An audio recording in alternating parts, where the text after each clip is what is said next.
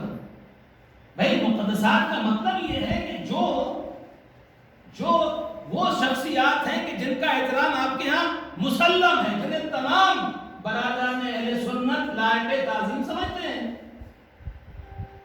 لیکن وہ لوگ، عجیب بات ہے، اگر کوئی کہا یہ شیعہ کافر ہے، کیوں کافر ہیں؟ کہا یہ صحابہ کو نہیں مانتے، یہ توہین صحابہ کرتے ہیں، یہ کافر ہے. اچھا، اگر کوئی صحابی کی توہین کر دے، توجہ جانے مطلب، اگر صحابی کی کوئی توہین کر دے تو ہو گیا کافر. تو اب یہ پوچھو کہ بھیا مولا علی علیہ السلام چوتھے خلیفہ ہیں کہ نہیں ہیں؟ چوتھے خلیفہ ہیں؟ چوتھا خلیفہ نہیں مان سے نفس رسول ہیں، اس کو بھی نہیں مانو، چھوڑو، کم سے کم اتنا تو مانو کہ علی سے بڑا، اگر اہل بیت کی بات نہیں، کم سے کم صحابی کی بات کرو تو علی سے بڑا صحابی اور کون ہو سکتا ہے؟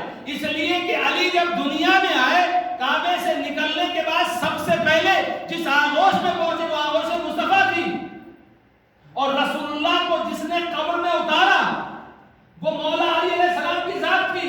یعنی اس کا مطلب یہ کہ لحد سے لے کر رسول اللہ، مہد سے لے کر، جھولے سے لے کر رسول اللہ کی قبر تک تو سب سے زیادہ رسول اللہ کے قریب تھا وہ ذات مولا علی علیہ السلام کی تھی۔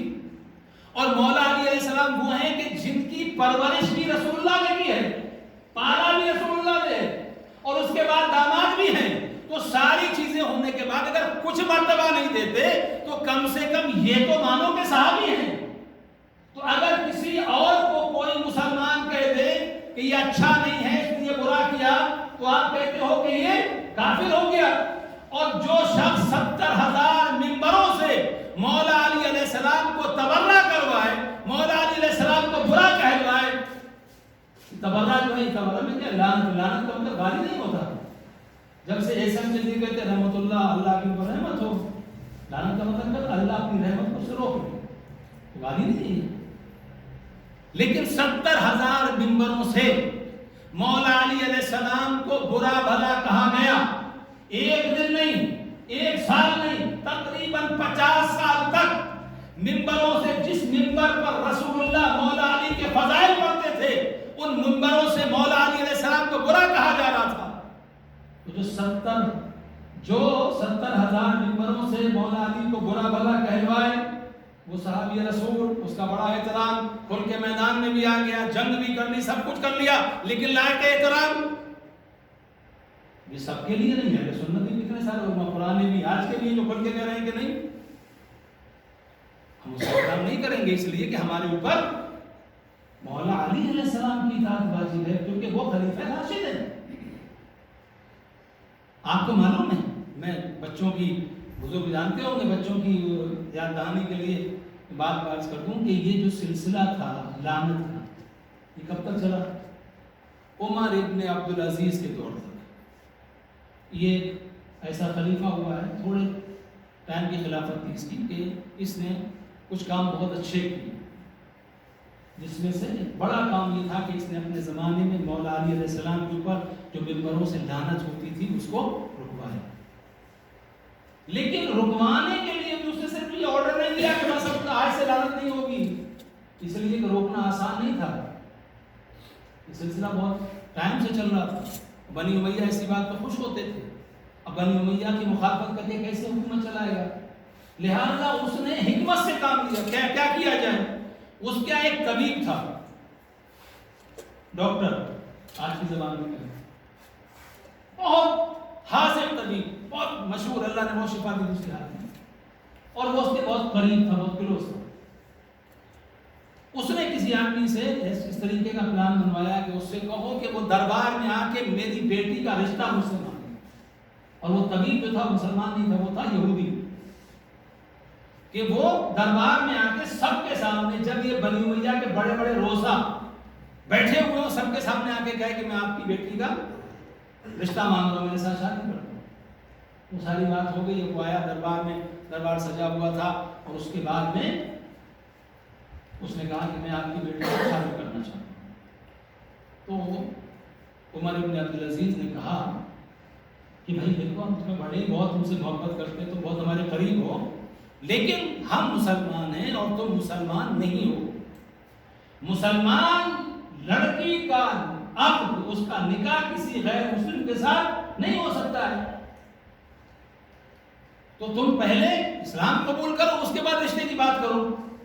تو اس نے کہا کیوں؟ تمہارے رسول نے، دیکھیے آپ، یہ بات اس سے کہلوائی گئی کہ تمہارے رسول نے اپنی بیٹی کا عقد حضرت علی کے ساتھ کیا تھا، جبکہ آپ لوگ حضرت علی کو برا کہتے ہیں، تو جو مسلمان نہیں تھا اس سے رسول اللہ نے اپنی بیٹی کا عقد کیوں عمر ابن عبدالعزیز نے دائیں بائیں جتنے بیٹھے تھے کہا جواب دو یہ کیا پوچھ رہا ہے کہ اگر علی مسلمان نہیں تھے، علی کا دین صحیح نہیں تھا تو رسول اللہ نے اپنی بیٹی کی شادی، جب میں اپنی بیٹی کی شادی غیر مسلم کے ساتھ نہیں کر سکتا تو رسول اللہ نے اپنی بیٹی کی شادی علی کے ساتھ کیسے کر دی؟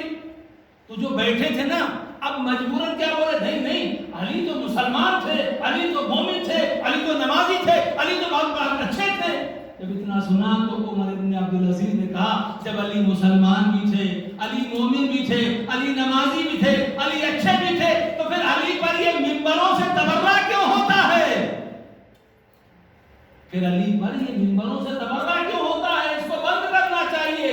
اس کے بعد یہ تبرے کا سلسلہ بند۔ تو اچھی بات یہ ہے کہ جنہوں نے چوتھے خلیفہ کو، داماد رسول کو، نفس رسول کو، زوج بطول کو جنہوں نے تبرہ کیا وہ ہمارے دوست ہیں، صحابی کی بھی عظیم منزل ہے۔ حجر بن عدی جو ہیں ادے، ان کو کس مظلومی کے ساتھ ان کو قتل کیا گیا؟ دوسرے صحابیوں کے ساتھ کیا ہوئے؟ یزید نے رسول اللہ کے نواسے کو قتل کیا۔ اس کے بعد کیا کیا؟ دوسرے سال میں مدینے کے اوپر حملہ، اور جو حملہ ہوا مدینے میں، اس حملے میں روضہ رسول کی توہین کی گئی۔ روضہ رسول کے اندر گھوڑے کی لیدیں، مسجد نبی میں گھوڑے باندھے گئے۔ 3 دن تک مدینے کی عورتوں کی عزت کو عام کر دیا گیا تھا، کوئی عزت نہیں۔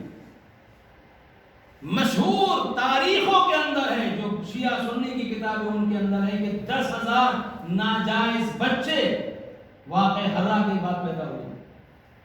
اب آپ مجھے بتائیے کہ یہ جو عورتیں تھیں یہ کون تھیں؟ یہ جتنے بھی مدینے والے تھے اس میں زیادہ تر کون تھے؟ یا تو صحابی رسول تھے، یا صحابی رسول کے بعد جو تابعی ہوتا ہے دوسرے سے، یا تو صحابی تھے یا تابعی تھے۔ جو عورتیں تھیں وہ بھی اسی سلسلے کی تھیں، تو ان کے ساتھ زنا کیا گیا۔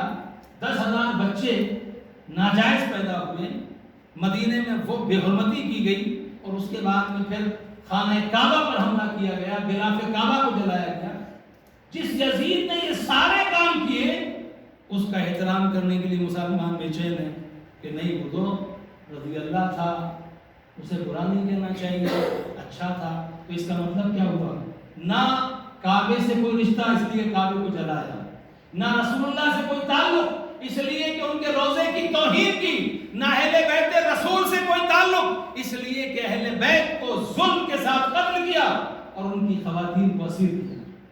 تو عزیزان محترم، اب سوال یہ ہے کہ جو نہ اللہ کا ہو، نہ رسول کا ہو، نہ کعبے کا ہو، نہ اہل بیت کا ہو، ایسے انسان سے ہمارا کوئی تعلق نہیں ہو سکتا، اور کسی مسلمان کا، اور مسلمان بڑی بات ہے، کسی انسان کا تعلق نہیں ہو سکتا۔ اس لیے کہ اہل بیت کا مقام اور ان کی منزلت جو ہے وہ یہ ہے کہ جو غیر مسلم ہیں انہوں نے بھی ان کے کردار کو دیکھنے کے بعد، ان کی فضیلت کو دیکھنے کے بعد، ان کے وہ قصیدے پڑھے ہیں۔ سب سے جو اچھی کتابیں مولا علی علیہ السلام کی سوانح حیات کے اوپر بایوگرافی میں لکھی گئی ہے، اس میں سے ایک کتاب جو سب سے مشہور کتاب ہے وہ کس کی ہے؟ ایک کرسچن نے لکھی، عیسائی نے لکھی، مولا علی علیہ السلام کی شان میں، اور کتاب کا نام کیا ہے؟ صوت العدالت الانسانیہ، ندائے عدالت اسلامی، وائس آف ہیومن جسٹس۔ یعنی وہ کیا کہہ رہا ہے کہ علی صرف مسلمانوں کے رہبر نہیں ہے بلکہ علی انسانیت کے رہبر ہے۔ کیوں؟ اس لیے کہ کردار ہے، اور یہی کردار اگر آپ بعد میں بھی دیکھیں اسلام کس طریقے سے احترام کرتا ہے کہ جو آئی ایس نے عراق کے اندر جب ظلم کیے، وہ علاقہ جہاں پر اہل سنت برادران بہت تھے، جہاں پر کرسچنز جو تھے وہ لوگ تھے، یزدی لوگ تھے، وہاں پر جب انہوں نے لوٹ مار کی ہے، قتل کیا ہے، اور وہاں کی ان کی عورتوں کی آبرو ریزی شروع کی ہے، تو اس کے بعد آغا سیستانی کے حکم سے وہاں پر جا کے ان لوگوں کو نکال کے لایا گیا، اور اس کے بعد کیمپ لگائے گئے۔ کہاں؟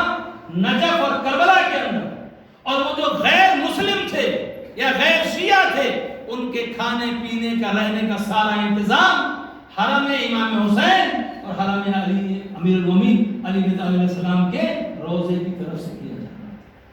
اور وہاں کے بڑے اہل سنت عالم نے کہا تھا ہمارا سلام ہو اس بزرگ کے اوپر، یعنی آقا سیستانی کے لیے، کہ جس نے ہماری عزتوں کو بچایا، ہماری جانوں کو بھی بچایا اور ہماری ماں بہنوں کی عزتوں کو بھی بچایا۔ اگر آج ایران، اگر آقا خامنہی فلسطین کے لیے بات کرتے ہیں، فلسطین میں شیعہ نہیں ہے، ہم انسانیت کی بات، جہاں پر ظلم ہوگا، وہ کسی پر بھی ظلم ہو، ہم ظالم کے حمایتی نہیں ہیں، ہم مظلوم کے ساتھ ہیں۔ لہذا جو بھی ظلم کرے گا وہ چاہے کوئی بھی ہو، ہم ظالم کو برا سمجھتے ہیں اور مظلوم کی حمایت کرتے ہیں۔ لہذا اسلام جو ہے، اسلام کا میسج یہی ہے، ریئل جو اسلام ہے وہ یہی ہے کہ ہم کسی پر ظلم نہ کریں، اور کسی پر ظلم ہو رہا ہے تو ہمیں مظلوم کی حمایت کرنی چاہیے۔ جہاں تک آل محمد کا سوال ہے،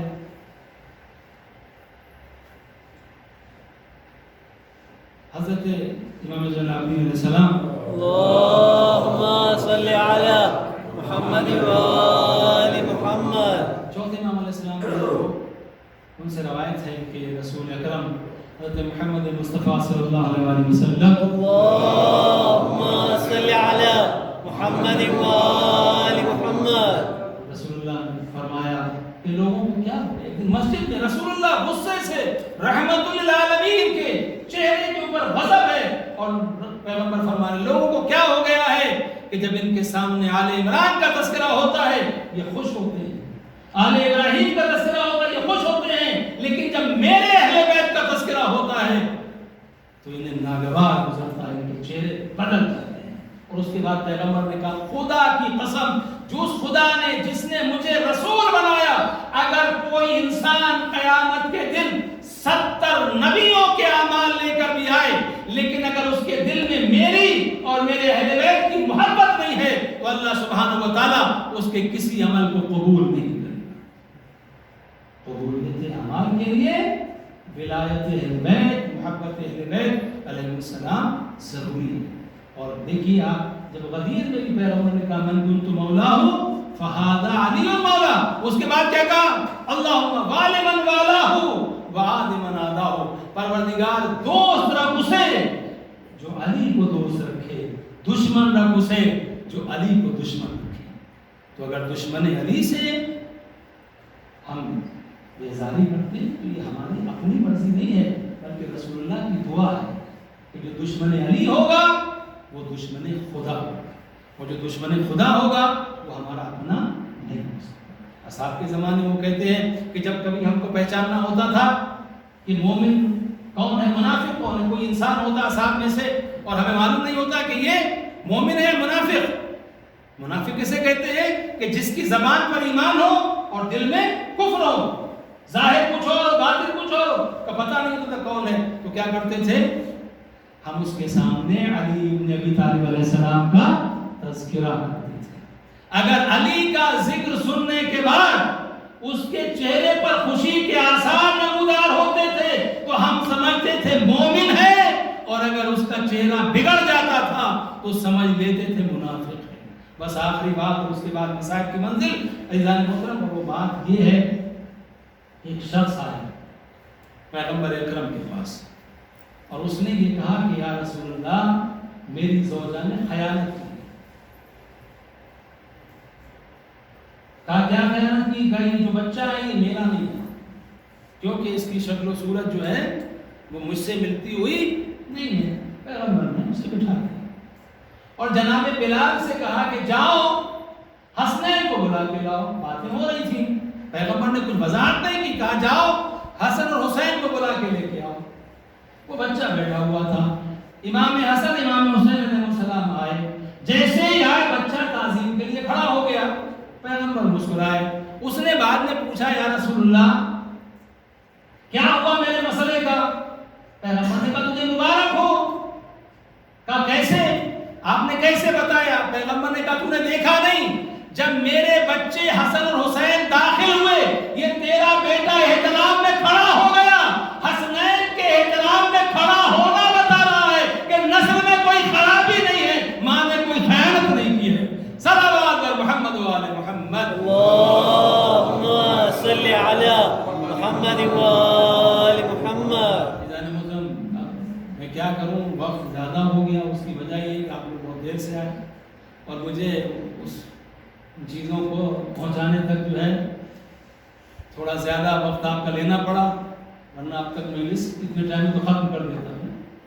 لیکن چونکہ شب اربعین ہے اس لیے میں نے کوشش کی کہ آپ لوگ آ جائیں تو اس کے بعد میں بات کروں. تو عزیزان محترم, ہمارا صرف اور صرف ایک اصول ہے, اللہ کا فرمان, قرآن کا حکم اور رسول اللہ کی سیرت.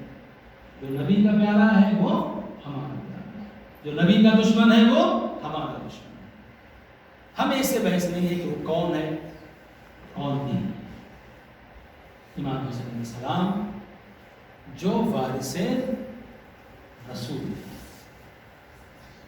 فرزند رسول, جنہیں پیغمبر نے کبھی اپنی دوست پر اٹھایا ہے, کبھی پیغمبر نے ان کے لبوں کے بوسے لیے, کبھی کہا حسین منی وانا من حسین, میرا حسین مجھ سے ہے, میں حسین سے. وہ اہل بیت جن کے مقام کو رسول اللہ نے بار بار بتایا, اس حسین کو کربلا کے میدان میں 3 دن کا بھوکا اور پیاسا شہید کر دیا گیا. اور جو شہید کرنے والے تھے وہ کہیں کسی اور مذہب سے نہیں آئے تھے, وہ وہی لوگ تھے وہ جو بظاہر کلمہ پڑھتے تھے اور نبی کے نواسے کو قتل کرے. اللہ اکبر. امام حسین علیہ السلام کو قتل کیا گیا اور اس کے بعد اللہ اکبر کی صدائیں بلند ہوئیں. یہ اللہ دارو نبی کا نواسا جب قتل کر دیا گیا تو اس کے بعد اتنے پر بھی اکتفا نہیں کی, بلکہ امام حسین علیہ السلام کے لاشیں کو پامال کیا گیا, خیموں میں آگ لگائی گئی, سیدانیوں کی چادریں چھینی گئیں. اور اس کے بعد اب کوفہ و شام کے بازار ہیں, اور اس کے بعد جب کوفہ و شام میں آل محمد جا رہے ہیں تو وہاں پر صدقے کی کھجوریں پھینکی جا رہی ہیں. جناب ام کلثوم کہتی ہیں یا اہل کوفہ و شام ان الصدقۃ علینا حرام, اے کوفے اور شام کے لوگوں ہمارے اوپر صدقہ حرام ہے, یہ صدقہ ہمارے لیے کیوں پھینک رہے ہو؟ ارے کوفے کی عورتوں نے کہا کیوں تم پر صدقہ کیوں حرام ہے؟ صدقہ تو آل محمد کے اوپر حرام ہے. جناب زینب نے کہا ہم ہی تو آل محمد ہیں, ہم ہی تو رسول کے گھر والے ہیں. آزاداروں یہ مصیبتیں تھیں, کوفہ و شام کی مصیبتیں کہ میرا امام سجاد علیہ السلام روایات کیا کہتی ہمیشہ روتے تھے امام جب بھی کسی گوشت فند کو دیکھتے تھے کہ وہ کسی جانور کو ذبح کرنے کے لیے لے کے جا رہا ہے. امام اس سے پوچھتے تھے بھائی تو نے اسے پانی پلا لیا ہے, تو نے اسے دانا کھلا دیا ہے؟ کہتا تھا مولا ہمارا طریقہ یہ ہے کہ ہم کسی جانور کو بھوکا اور پیاسا ذبح نہیں کرتے ہیں. ارے امام رات کے کربلا کا رخ کرتے تھے, اے بابا کوئی جانور بھی پیاسا ذبح نہیں کیا جاتا, اے میرے بابا تجھے پیاسا ذبح کر دیا گیا. اگر کسی قصاب کی دکان پر کسی جانور کا گوشت رکھا ہوا ہوتا اور اس کا گلا کٹا ہوا سامنے ہوتا تو جلدی سے اس کے اوپر کپڑا ڈال دیتا تھا, کیونکہ امام سجاد علیہ السلام اسے دیکھنے کے بعد غش کر جاتے تھے. ہائے میرا بابا پیاسا ذبح کر دیا گیا.